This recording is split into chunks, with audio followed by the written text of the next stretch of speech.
Merhaba değerli arkadaşlar. Eğer öksürüğünüz varsa, kuru, inatçı öksürüğünüz, bunu kesmenin çok basit bir yöntemi var. Bitkisel bir çözümü var. Çam, iğne yapraklarıyla çay yapıp içmek. Değerli arkadaşlar, hemen her bölgemizde rahatlıkla yetişen çam türleri var. Bunların birçoğunun yaprakları aynı özellikte ve yapacağımız şifalı çaya uygun. Bunu çam ağacından yeni körpe dallar alındıktan sonra arkadaşlar küçük küçük parçalara ayrılır.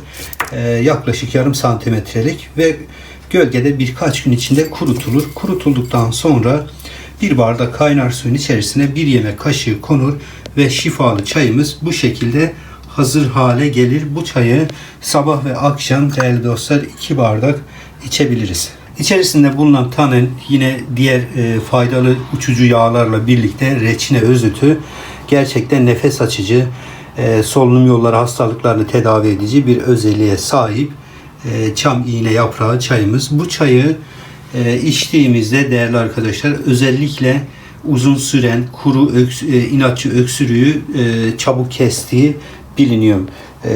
Ancak bunu düzenli içmek gerekiyor. Bir hafta boyunca her gün sabah ve akşam 2 bardak içtiğimizde gerçekten öksürüğümüzün ilaçsız doğal yöntemlerle bitkisel tedaviyle çabucak geçtiğini göreceksiniz. İşte siz de etrafınızda bulunan çam ağaçlarının yapraklarını o yıl sürgün vermiş körpe olması lazım. O toplanarak küçük parçalara kıyıp bu şekilde çayını yapabilirsiniz ve öksürüğünüzden gerçekten %100 denenmiş ve fayda sağlanmış, etkisi görülmüş bir yöntem.